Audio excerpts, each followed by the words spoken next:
Halo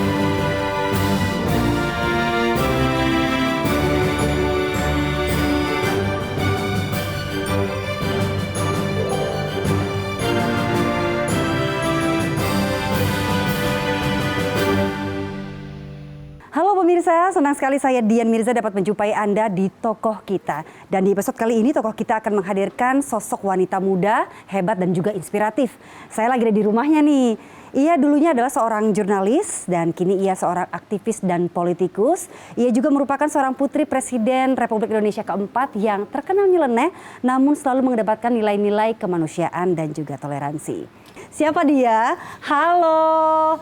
Mbak Yeni Wahid, apa kabar? Baik, terima kasih udah mampir ya, duduk yuk. Terima kasih, aduh gimana kabarnya? Alhamdulillah baik. Amira, Malika, Raisa gimana? Baik, mereka lagi libur sekolah. Ya, jadi rencananya lagi di kampung. menyusul ya? Lagi di kampung mereka, di tempat kakek nenek. Alhamdulillah.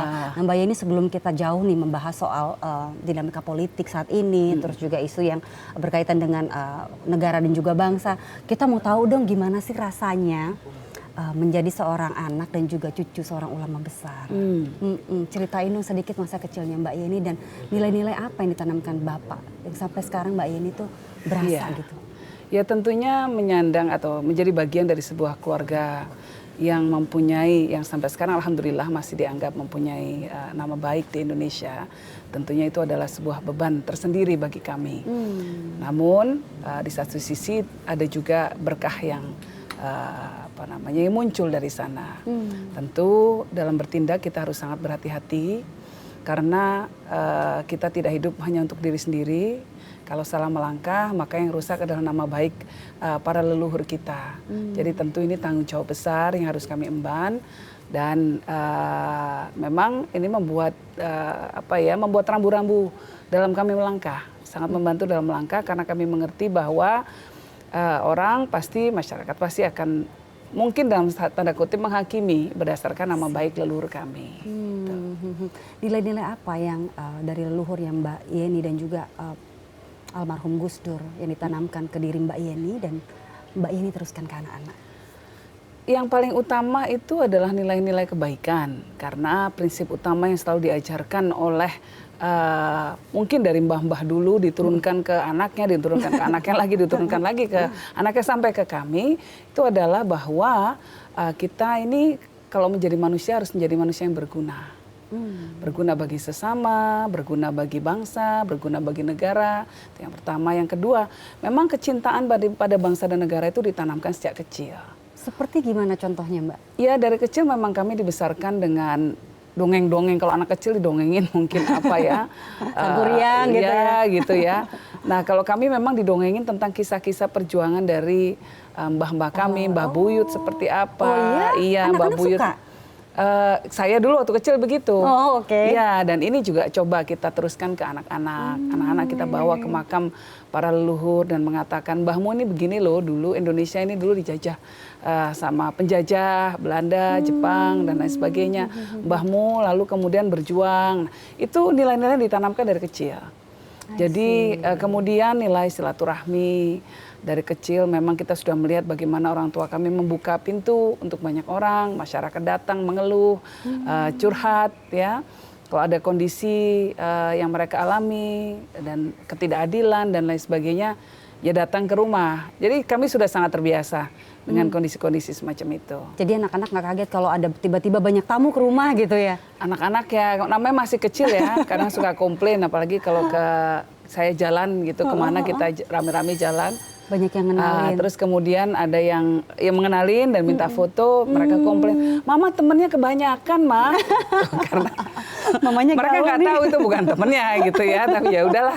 Mama pakai topeng aja deh biar orang nggak kenal lah, karena suka begitu ya. Masih kecil-kecil, jadi mereka memang mungkin terganggu privasinya. I see, ya. Lantas begini Mbak Yeni, saya yakin banyak orang tua di luar sana yang ingin anaknya tumbuh sebagai pribadi yang tangguh, yang berani, mungkin seperti sosoknya Mbak Yeni yang pantang menyerah seperti itu, dan saya yakin sedikit banyak pola asuh orang tua sangat berpengaruh terhadap kepribadian dan karakter anak.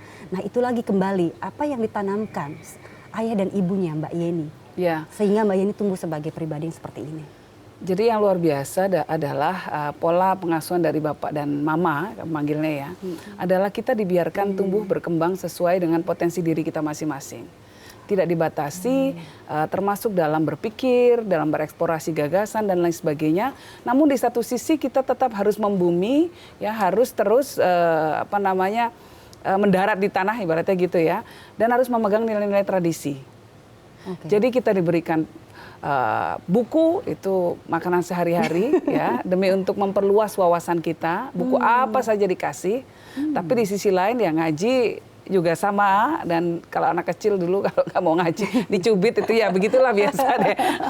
Nah, ibu saya orang yang sangat pemikirannya sangat progresif. Ibu saya ini bahkan sebagai seorang yang berjuang untuk kesetaraan gender, beliau luar biasa sekali komitmennya, luar biasa sekali perjuangannya. Tapi di sisi lain, beliau itu mengajarkan tuntunan tradisi itu dengan sangat ketat juga. Seperti? Ya misalnya kalau soal ibadah-ibadah itu sudah pasti mama cerewetnya luar biasa sampai udah gede itu loh. Kalau ketemu masih diingetin gitu ya. Udah sholat lah dan lain sebagainya, hal kecil mungkin ya. Tapi menurut saya itu sentuhan-sentuhan luar biasa dari seorang ibu. Lalu kemudian bagaimana menghargai tradisi kita sendiri, kultur budaya kita sendiri.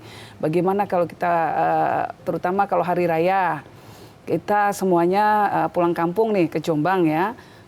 Lalu kemudian pakai kebaya, pakai baju kurung, terus naik beca, keliling, sowan-sowan ke para mbah-mbah. Udah nggak tahu nih mbahnya dari mana, garisnya pokoknya panggilnya mbah, cium tangan. Oke, ya sudah ikut begitu semua kemana-mana ya, keliling kemana-mana, desa ini gitu. Terus habis itu pulangnya bawa rengginang. Itu kenangan-kenangan yang luar biasa banget buat saya gitu ya, dari kecil begitu. Iya.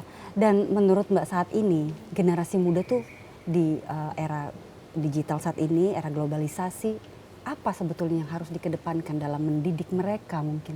Ya. Masukan dari Mbak Yani. Yang paling penting adalah mengajari anak untuk berpikir kritis. Karena salah satu tantangan zaman ini adalah begitu deras arus informasi yang masuk dan kita tidak tahu sumber keabsahannya, apakah informasi yang masuk ini betul atau hoax atau memang didesain untuk membuat kekacauan atau tidak, atau tidak berdasar, tidak faktual. Nah, anak harus diajar untuk berpikir kritis, bisa menyaring semua informasi yang masuk sehingga dia kemudian tidak terpengaruh. Juga ajakan-ajakan. Kalau kita lihat ya, sekarang salah satu tantangan terbesar anak adalah dia akan berhadapan dengan dunia yang begitu berbeda dari kita, terutama anak-anak yang masih kecil, mereka digital native. Mereka lahir, tumbuh sudah dengan sosmed, sudah dengan internet. Sekarang ada yang namanya dark internet, di mana apapun bisa ditransaksikan dengan bebas, segala hal, nggak ada norma sama sekali. Bagaimana kita memastikan bahwa ketika mereka terekspos dengan hal-hal yang seperti ini, bahkan sebagian diantaranya adalah kejahatan, ya, ada fraud, ada penipuan dan lain sebagainya, mereka bisa membentengi dirinya. Caranya satu, berpikir kritis, selalu bertanya, selalu mencari pembanding, info pembanding, ya.